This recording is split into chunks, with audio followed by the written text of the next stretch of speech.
encontramos en el Centro de Participación Activa y vamos a hablar de un tema muy importante, muy candente, que afecta a muchas personas. Vamos a hablar de la diabetes.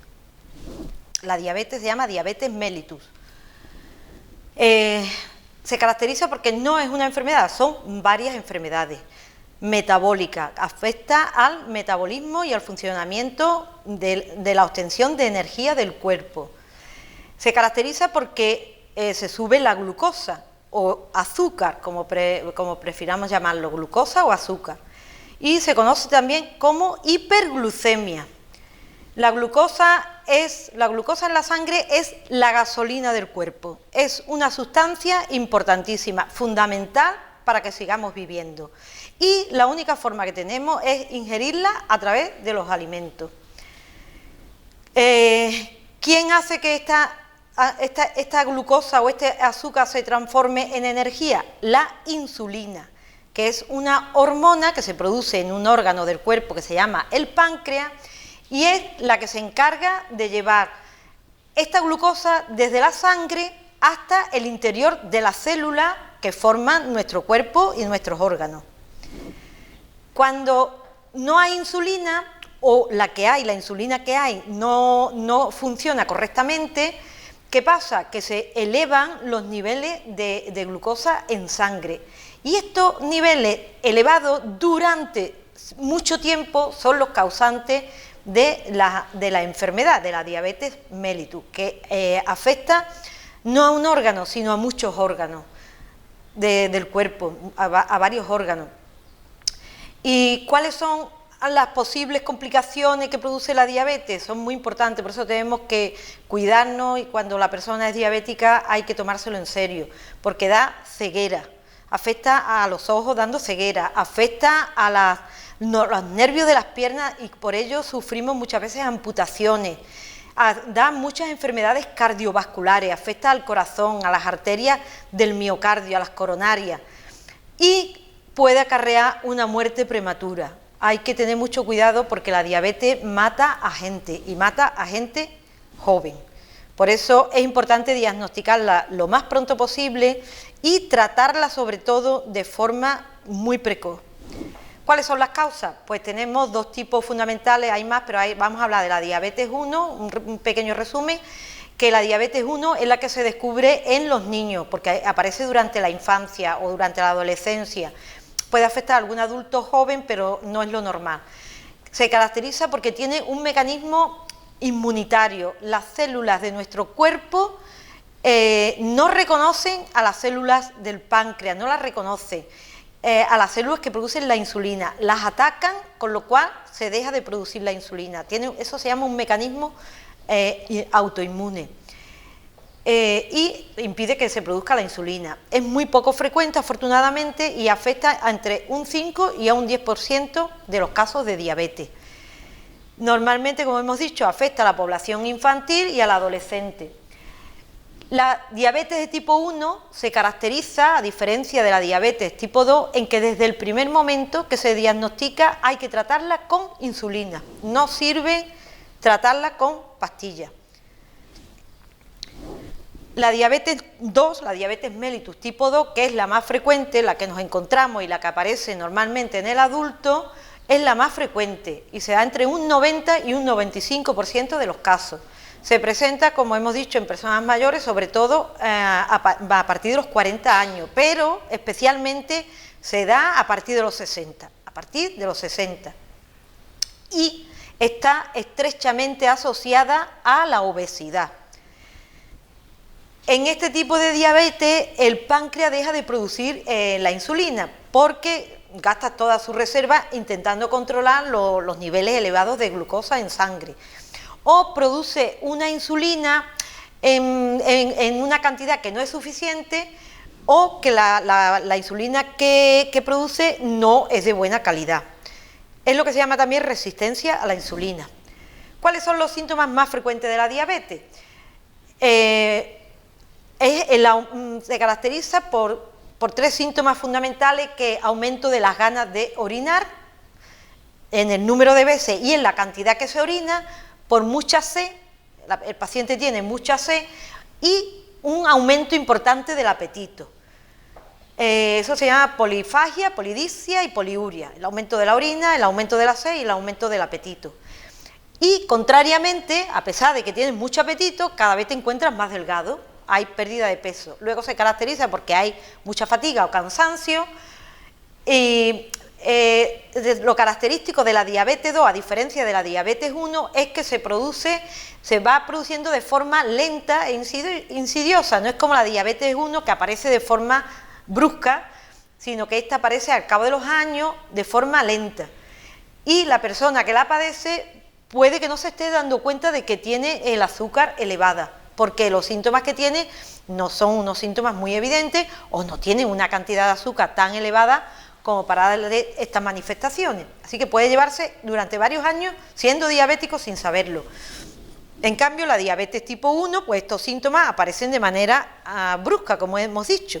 Y cuando se diagnostica, la persona se suele, a diferencia de la diabetes tipo 2, la persona se suele encontrar muy mal. Con la diabetes 1, la persona debuta muy malita, precisando casi siempre hospitalización. En cambio, la diabetes 2 suele ser la presentación menos brusca, más paulatina.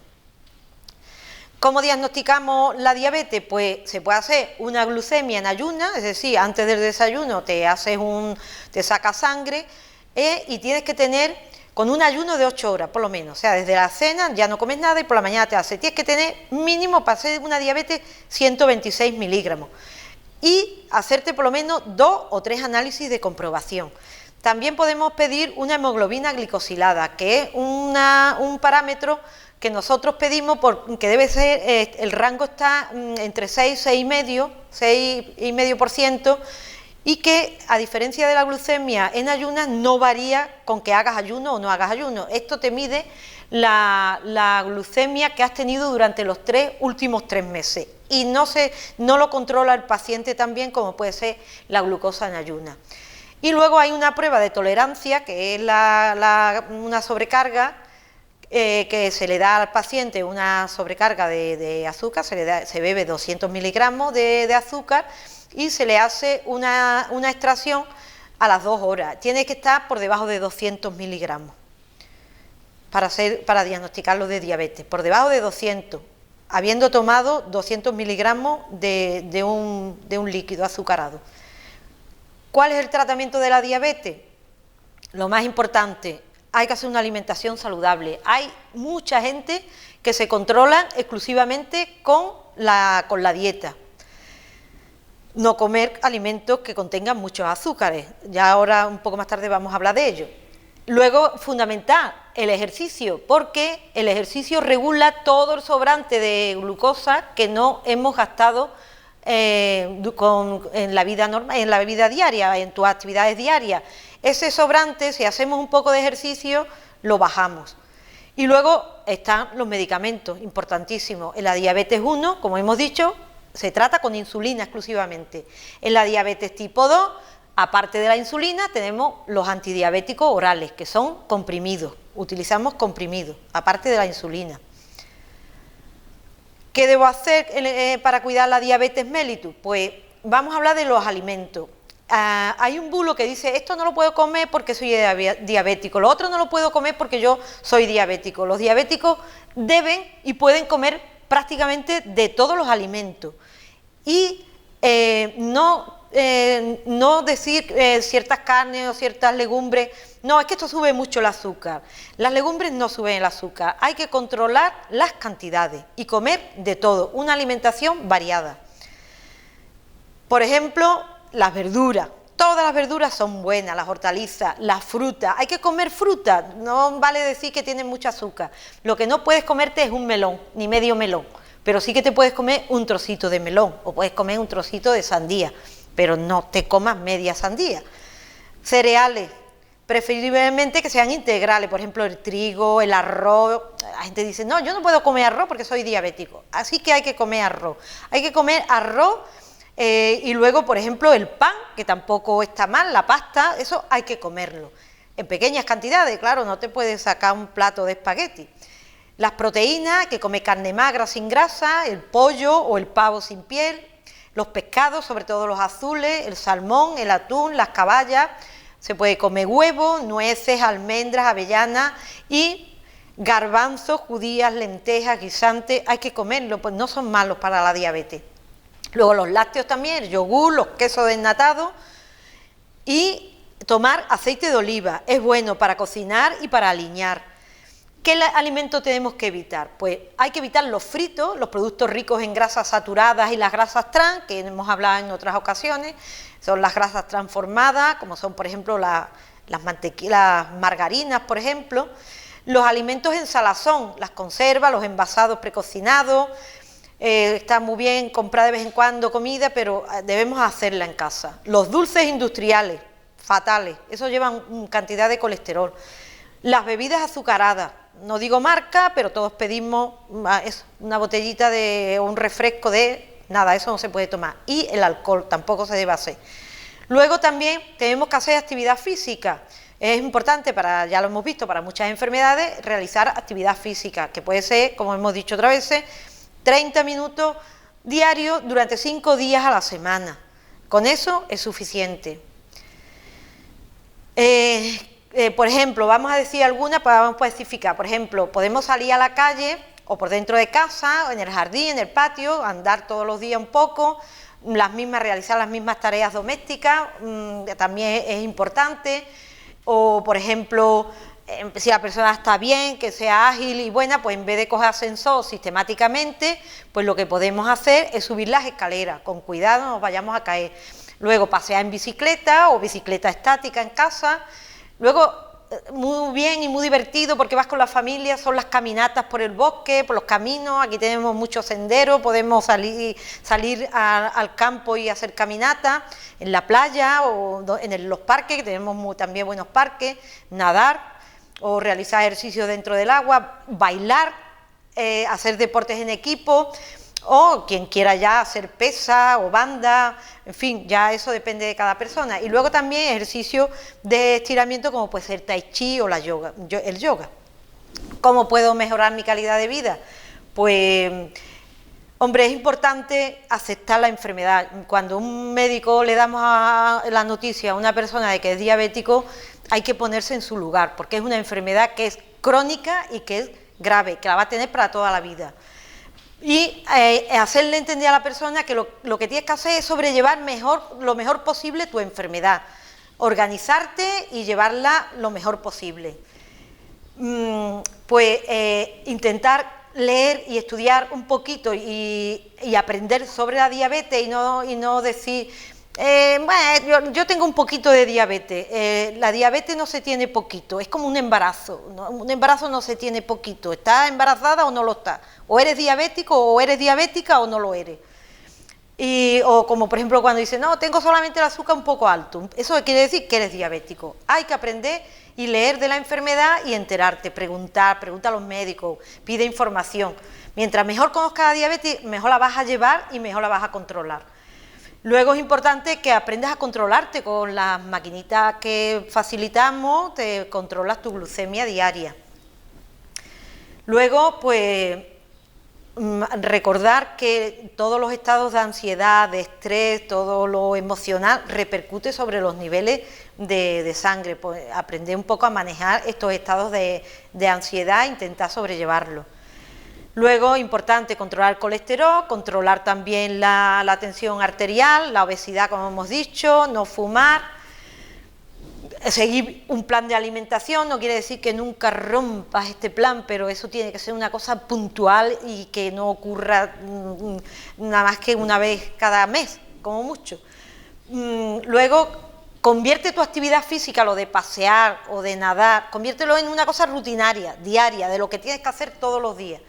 Luego las medicinas, importante tomarlas y no dejar nunca ninguna atrás. No vale decir, no, es que hoy se me ha olvidado la insulina. Eso es como decir, hoy se me ha olvidado beber. Es que es una cosa rutinaria. Luego, importante, mírate los pies todos los días, porque la diabetes afecta a muchos órganos y uno de los órganos que afecta, o de las partes del cuerpo que afecta, es a los pies. Hay que tener mucho cuidado con las rozaduras, con las heridas en los pies. Luego, es muy recomendable el cuidado de la boca. Fríate los dientes diariamente y utiliza el hilo dental para sacarte los restos de comida. Importante, vacunarse todos los otoños de la gripe, y últimamente se está poniendo también sistemáticamente a todo el mundo la vacuna, a los mayores, la vacuna de la neumonía o la vacuna del neumococo, que están poniéndose, lo podéis solicitar en el centro de salud que la ponen. Luego tienes que ir con cierta regularidad al médico, no es como otras enfermedades que pueden tardar más en consultar con el médico, sino que la diabetes se recomienda visitas periódicas. Porque además los médicos tenemos que tener en cuenta que un paciente diabético tiene que ser visto por el oftalmólogo para ver cómo tiene la vista, la retinopatía, o el podólogo para el tema de los pies, o hacerle controles de análisis. Y un consejo que os doy a todos es que si empezamos con una diabetes hay que ser optimista, hay que llevar lo mejor posible a la enfermedad, no podemos ver el vaso medio vacío, lo tenemos que ver medio lleno.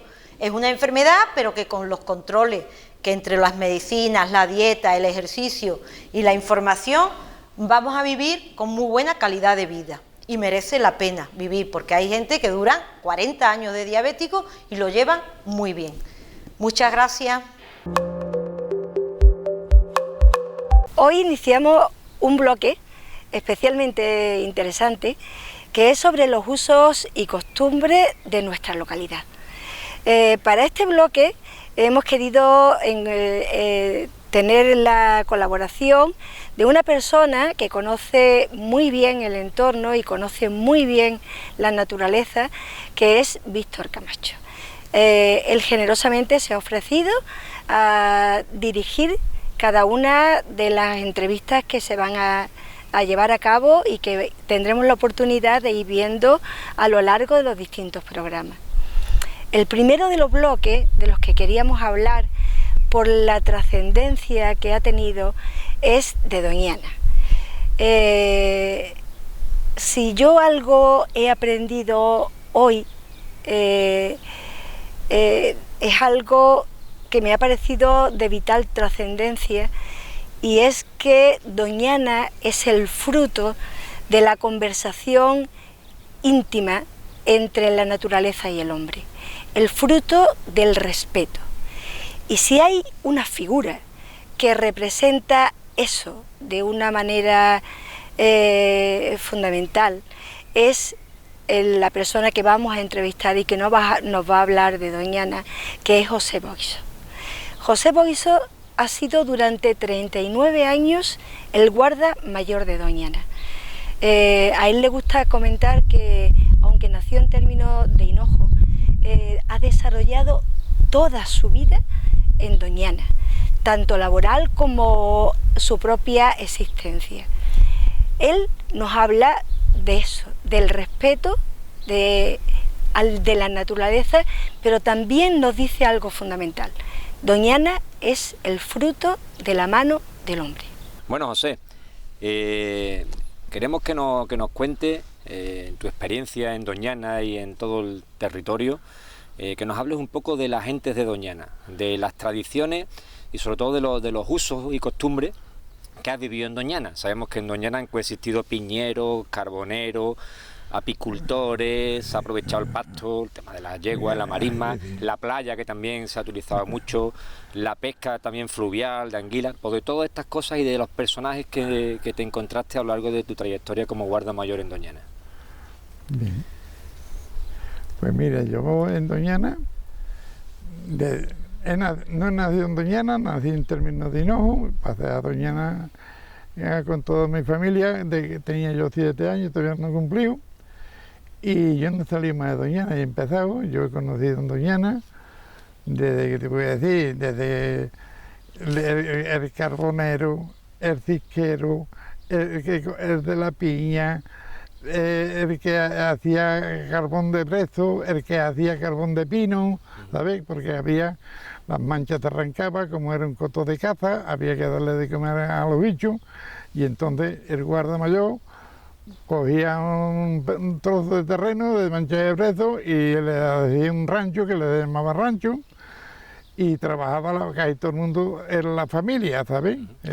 ¿Y muchas familias vivían en Doñana de Pues los sí, recursos? entonces en aquella época de Carbonero pues vivía 25, 30, 30 o 40 familias, entre Brezo y Pino, porque estaban la gente más de San Lucas, eran de Pino, ¿sabes? Los carboneros eran de Pino, había mucha gente de San Lucas también haciendo carbón de Brezo. Entonces este hombre, pues, el Guarda Mayor nombraba este pedazo de barranca este año de Brezo. Lo quemaba, no se podía dar fuego hasta que no caía la segunda lluvia o la tercera, según como estuviera el campo, que se enfriara. Y entonces cuando quedaba una hora y media de zocos así, iba o se lo decía el guarda del distrito, mira, quémame la mancha tal y eso. Y llegaba, le daba fuego y seguía. Y si el otro día quería ir, iba, y si no quería ir, no iba. Pero que al otro día estaba todo apagado. Bueno, y esta familia, bueno, se entiende que vivían, ¿no? Pero no estaban y vivían Sí, tenía toda la temporada. Tenía cada uno sus chocitas, algunos tenían hasta sus huertos, porque ya llevaba mucho tiempo en que tuvieran que venir de otro sitio, arrancar a trabajar aquí, pero después a dormir a su casa. Había ahí en un sitio que se llama el Nido Águila, para decirle bien, el Nido Águila se le han puesto de pie porque pusieron un airadito ahí en Nío, pero su verdadero nombre es el Rancho El Pillo. El Rancho El Pillo, que era el encargado de todas estas personas. Este hombre se dedicaba, le traía la comida, le traía lo que necesitaba, y cuando terminaba, él se llevaba el carbón. Y si le sobraba, y si no le sobraba, pues quedaban empatados. Que aparte vivirían de lo que los recursos que había entonces, ¿no? Exactamente. Al carbonero le tenían prohibido de que no pusiera cepo, que no pusiera un lazo. Pero todo el mundo sabía que lo ponía, ¿sabes? Porque le hacía falta para comer. Claro. Y ningún guarda se metía con que pusiera 2 cepos y que pusiera un conejo, porque el conejo estaba bichísimo, y nadie se metía con ellos, ¿no? Y entonces, pues, el otro de Pino, pues este hombre, como tú sabes que los pinos en enero y en agosto tienen las sabias paradas, pues era el tiempo de talar. ¿Sabes? Y después, cuando llegaba más adelante, lo rodeaba. Curiosamente, ahora es al revés, ahora no se para por el tema del riesgo de incendios, se paralizan casi todas las actuaciones silvícolas. Sí. ¿Y sabes lo que hacían estos hombres? Para tener humedad, para que no enterrar la arena. A ver, sorpréndeme. Pues te lo voy a decir. Una candela bien grande, ¿sabes? Y a los 3 días tenía la tierra mojada.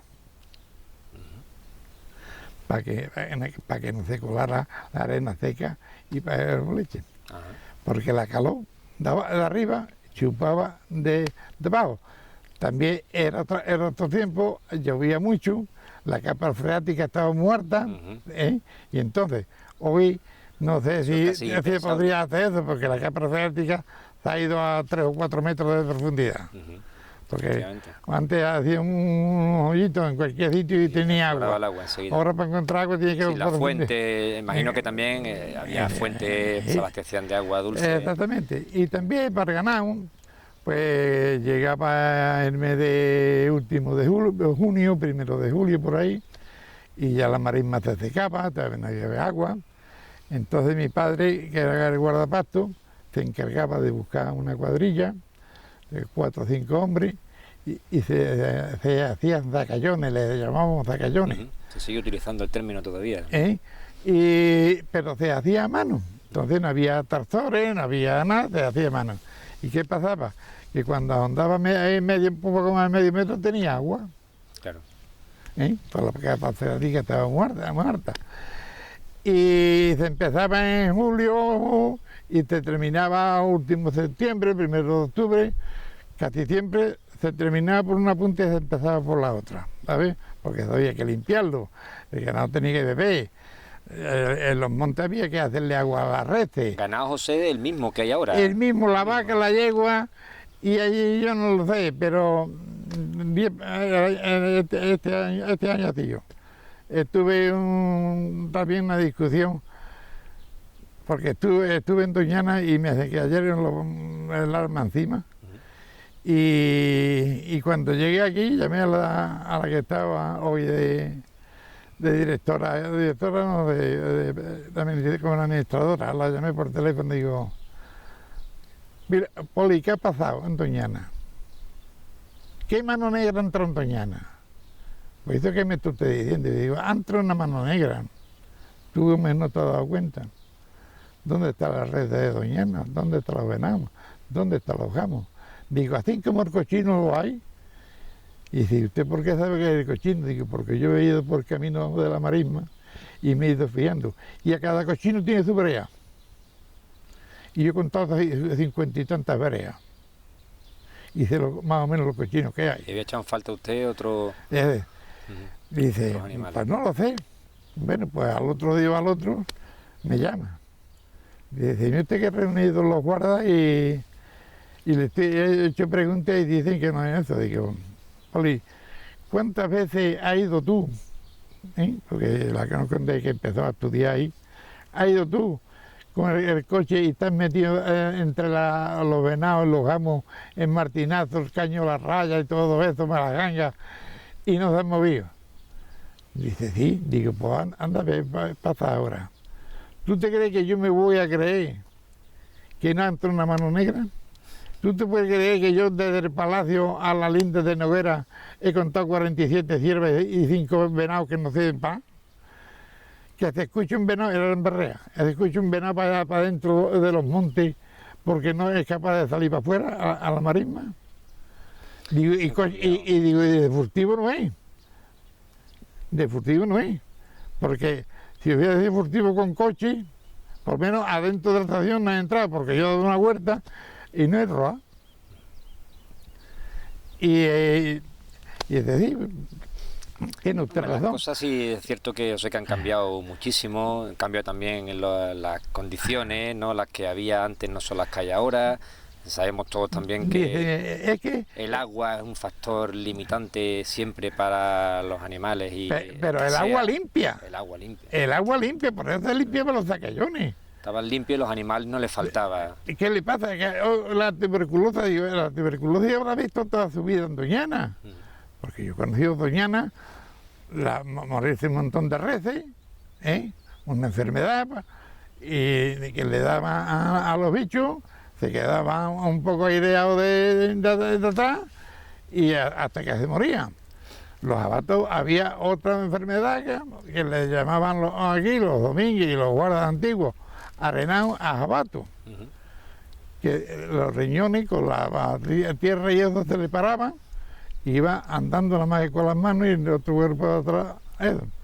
Digo, después el cochino crecía mucho, pero crecía en 4 o 5 años. A los 4 o 5 años venía una enfermedad que nosotros le llamábamos el mar rojo y quedaba el 40, 30 o el 40% de todo el cochino que había. El que le daba tiempo llegaba al agua y el que no podía morir donde le cogía. Y se regulaba. Sí, que siempre han existido problemas. Que siempre han existido. Siempre. Sequía he visto siempre. Sí, venían años, periodos secos en los cuales se lo padecían las reses, claro. Las reses y todo. Ahora, lo que hay que tenerle es el agua limpia, hay que tener que el bicho beba y que beba un agua limpia, que no beba fango, que no beba ese agua podrida verde como que se puede cortar. Donde proliferan nada más que... Entonces tiene que haber tuberculosis. Claro. No es que han traído ganado de afuera. Digo, mira, no me digas de ganado de afuera, porque ustedes en los años 46 y 47 no vieron ustedes los cochinos que vinieron de Marchena. ¿No vieron ustedes las vacas que vinieron de Marchena? ¿No vieron ustedes la yegua que vinieron de Ozuna? O sea que siempre ha habido esa... ¿Por qué? Mezcla de sangre en Doñana. Los cochinos iban a la marisma como estaba la marisma muy dura, pues una yunta de vacas, de las que venía, del mismo dueño, pues araba y sacaba la castañuela y comía los cochinos, ¿sabes? Eso pasó durante 2 o 3 años. Digo, ¿cuántos bichos se mueren hoy de como nosotros le decíamos, de alobado? No, alobado es muy tiempo que no se mueren. ¿Tú sabes lo que el alobado le decía? No, no lo sé. Digo, pues el alobado no, es una mosca. Y la carne se puede comer. Lo que no te puedes cortar. Porque entonces te puede inyectar. Ajá. Pero la carne se puede comer porque yo le he visto comer a los que venían de Marchena y Osuna y eso. Y el bicho de alobado muere. Y a la media hora tiene una pata retirada tanto una de la otra. Está así, hinchado como una pelota. Eso hoy no se ve. No sé, Le pega más al ganado vacuno que al ganado caballero. pero es curioso que siguen coexistiendo casi los mismos problemas, ¿no?, que han Los existido mismos. siempre. Y José, por cambiar un poquito de palo, hemos hablado del carboneo, del ganado, la marisma y la piña como aprovechamiento. Pues la piña todos los años iban piñeros de aquí del monte, te iban al palacio, ¿sabes? Dormía en el palacio, entonces había varias habitaciones y como no era tiempo de montería ni nada, pues le daban un par de habitaciones a cada familia, que iban 3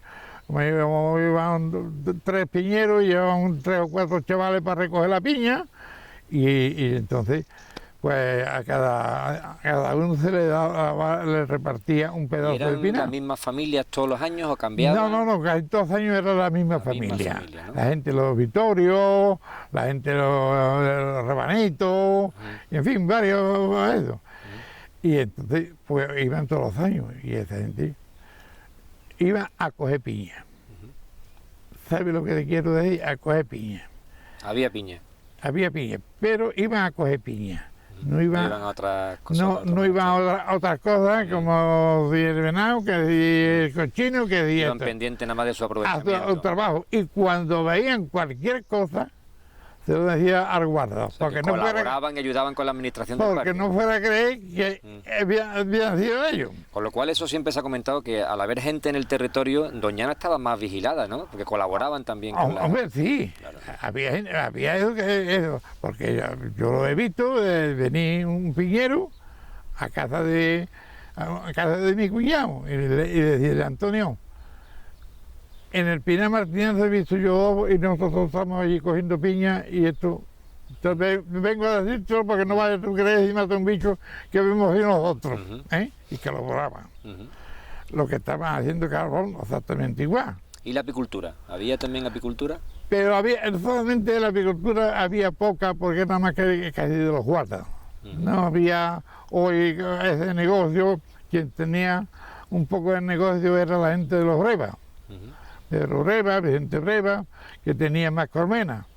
Eso sí tenían un poco más negocio, pero mayormente era la apicultura, los guardas que tenían 40, 50 de colmenas o 30, en el caso de mi casa, ¿no? Que nosotros teníamos un corral de colmenas, pues con unas 50 o 60 y con eso, bueno, teníamos bastante. Y otros aprovechamientos de los que se habla siempre menos en Doñana, algunos han desaparecido evidentemente, como tanto la pesca marítima, el marisqueo y también pesca evidentemente, y la pesca fluvial, porque también había anguila y... La pesca, la laguna, ahí se pescaba más que todo porque era la que más aguantaba el agua, que venía gente de la Puebla de Río, Coria de Río, ¿sabes?, a pescar la anguila y la carpa.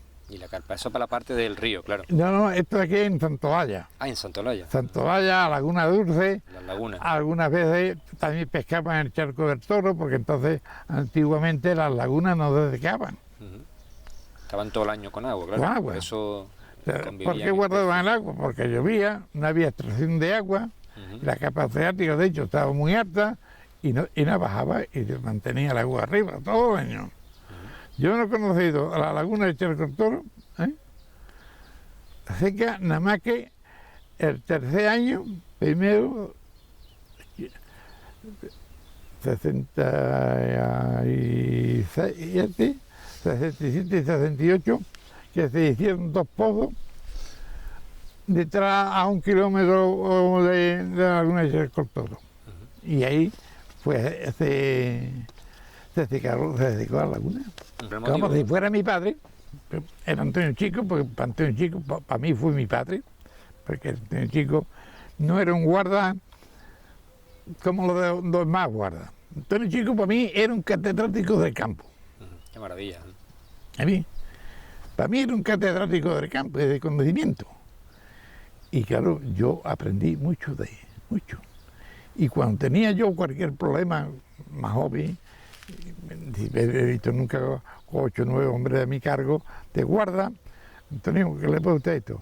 No, en vez de así, hazlo así. Y me lo decía.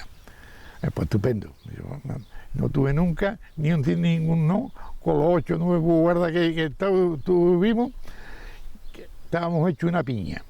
¿Sabes? Porque yo antes de hacer una cosa quería informarme bien si a esa cosa se la podía llamarle la atención a ese hombre por aquello o no. Claro. Y cuando se llama la atención, sí que me dijo un día estas palabras: José, cuando tengas que hablar con alguien, no hables nunca antes de gente, habla solo. Que lo que tú me digas y lo que yo te diga, tú te quedarás con lo tuyo y yo me quedaré con lo mío. Que nadie se quede en conclusión y lo saque después de contexto, claro. Exactamente.